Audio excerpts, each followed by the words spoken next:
For many first-time investors, diversification sounds like something complex. But at its core, it simply means using a mix of assets, not just more products, to meet different financial needs across different market conditions. In this episode of Nivesh Pe Charcha, the Diversification Playbook, we are talking about how to build a diversified portfolio. Joining us is Mr. Surdeep Pati Tripathi, who has built his practice around helping investors understand not just what to invest in, but why, with a focus on structured planning and suitability-based advice. His goal is to help clients align their asset choices with their financial goals, risk comfort, and time horizon. In this conversation, he shares why diversification is often misunderstood, how portfolios drift when not built intentionally, and how multi-asset allocation funds can help simplify decision-making, especially for those who want to stay diversified but not overwhelmed. Let's begin. Hello and welcome to Groww AMC. आज हम बात करने जा रहे हैं एक smarter diversified portfolio कैसे बनाया जाता है उसके बारे में, और हमारे साथ जुड़ने जा रहे हैं मिस्टर सुदीप पति Tripathi. Mister Tripathi, thank you so much for joining us here. Thank you madam.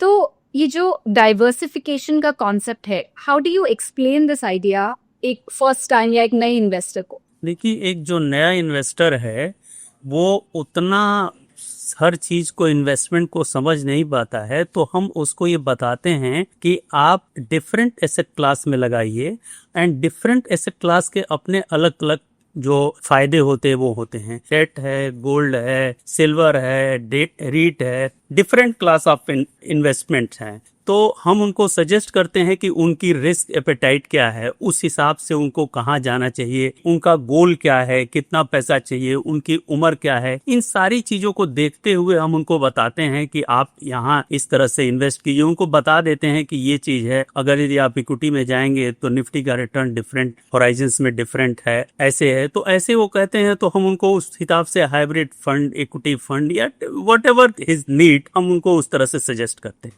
Okay, तो किस एसेट क्लास में कितना इन्वेस्ट करना है, चाहे वो इक्विटी में हो, डेट में हो या गोल्ड में हो, उसमें क्या डिफिकल्टी आती है लोगों को ये चूज करने में? देखिए, क्या होता है कि आदमी क्या है कि अगर यदि वो आया और हमको बताया कि भाई मेरे पास 10 साल का होराइजन है, मेरे पास 5 साल का है, मेरे पास 2 साल का है, तो ये बड़ा आसान कर देता है ये समझने के लिए कि उनको, और फिर उनका गोल किस समय कंप्लीट हो रहा है, वो क्या चाहते हैं, उनकी इच्छाएं क्या हैं। ये सारी चीजें अगर यदि करेंगे और उसको आप एक जगह प्लॉट करेंगे तो ये बात समझ में आ जाता है कि इनको कितना है रिस्क एवर्स है। रिस्क क्या होता है? रिस्क टाइम का होता है। बाकी उनको हम इक्विटी, डेट, गोल्ड में डिफरेंट एसेट क्लास में डिपेंडिंग अपॉन उनकी जो नीड्स हैं उनको करते हैं। सारे एसेट्स क्लास अच्छे होते हैं, बस क्या है आपकी आवश्यकताएं क्या है उसके अनुरूप हम उनको सजेस्ट कर देते हैं। ओके, तो क्या ये मानना सही होगा कि ज्यादा प्रोडक्ट्स हैं हमारे पास तो मतलब हम बेटर डाइवर्सिफाइड है, या ये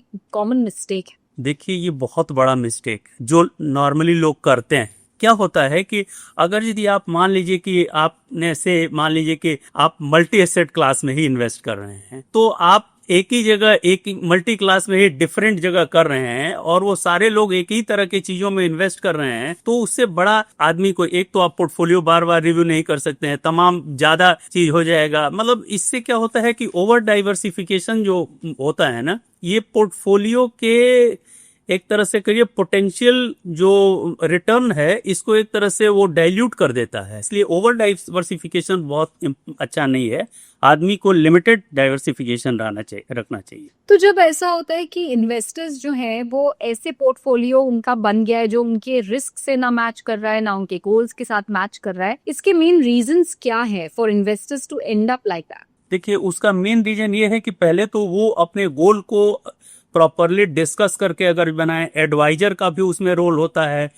एडवाइजर का भी रोल होता है कि वो उनकी नीड्स को समझे और उस हिसाब से प्रोडक्ट दे, और जैसे जैसे उनका गोल उसके आसपास आए, उस गोल के अकॉर्डिंगली उनका, मान लीजिए कि सपोज करिए कि एक लॉन्गर होराइजन का है, और जब उनका गोल कंप्लीट होने को हो तो उसको उस हिसाब से उस एसेट क्लास में उनको शिफ्ट करना चालू कर दे जहां उनको कंफर्ट हो जाए और उनके गोल के समय वो उनका गोल अमाउंट कंप्लीट हो जाए। तो नॉर्मली इस तरह से करने से कोई दिक्कत नहीं है। पर अगर यदि आपने किसी एक एसेट क्लास में आपका झुकाव ज्यादा रहा और दूसरे में कम रहा, तो इस तरह की अगर यदि अप्रोच लेके आदमी चलेगा तो वहां जो है वो, और क्या होता है कि हमेशा आपका इन्वेस्टमेंट जो होता है ना, वो एक रिटर्न देता है और टाइम के हिसाब से देता है, तो आपको उस हिसाब से डाइवर्सिफाइड करके, और जैसे जैसे आपका गोल नजदीक आए आप उसके हिसाब से मतलब from more risky to lower risky करके अपने गोल को कंप्लीट कर ली. This is the way one should do. तो ऐसे में how can a multi asset fund help investors जिन्हें अपना पोर्टफोलियो और अपनी जर्नी को सिंपल रखना है बट फिर भी अलग अलग नीड्स के लिए अक्रॉस डिफरेंट एसेट्स इन्वेस्ट करना है? देखिए, मल्टी एसेट फंड्स जैसा कि इसका नाम है, इसमें मोर देन 2 एसेट्स क्लास रहते हैं. इक्विटी, डेट, गोल्ड, सिल्वर, कोई कोई लोग थोड़ा बहुत और रखते हैं.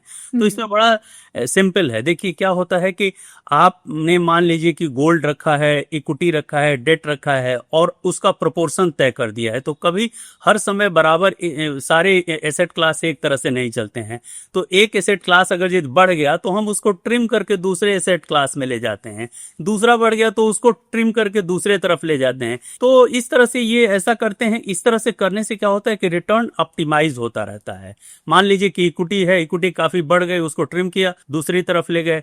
गोल्ड काफी बढ़ गया, उसका जो प्रोपोर्शन है, जो हमारा उसका तरीका है, उसको ट्रिम किया, दूसरी तरफ ले गए. तो इस तरह से रिस्क भी कम होता है और रिटर्न भी ऑप्टिमाइज होता है. Alright, thank you so much detail में हमें ये समझाने के लिए एक स्मार्टर डाइवर्सिफाइड पोर्टफोलियो जो है वो किस तरह से कंस्ट्रक्ट किया जा सकता है और उसके फायदे क्या हैं. Mister Tripathi, it was great having you with us. Thank you madam, thank you.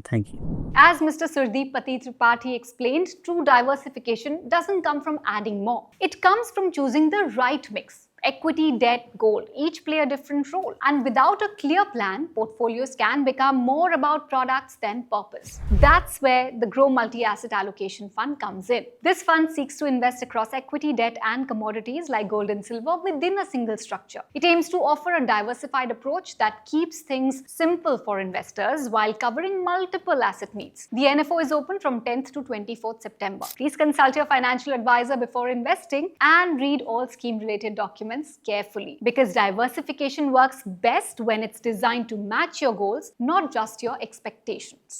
Mutual fund निवेश बाजार जोखिम के अधीन है. योजना संबंधी सभी दस्तावेजों को ध्यान से पढ़ें.